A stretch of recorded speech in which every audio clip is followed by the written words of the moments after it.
Duterte. Hello, good morning. Sa kabila ng aking mga naging pahayag ukol sa planong impeachment sa mga nakaraan na buwan, ang tanging masasabi ko na lamang sa puntong ito ay God save the Philippines. We've already started preparing the moment Franz Castro announced the impeachment plans, which was November of 2023. So November of 2023, there were already lawyers doing their work for the impeachment.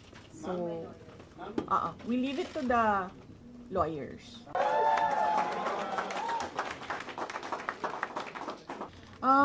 Wala pa tayo doon, ma'am.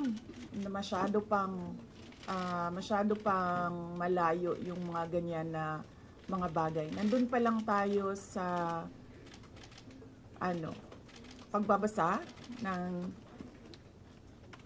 actually, ma'am, wala pa tayo doon dahil yung mga abogado lang yung nagtatrabaho. Hindi ko talaga alam kung anong ginagawa nila. But I have a meeting with them.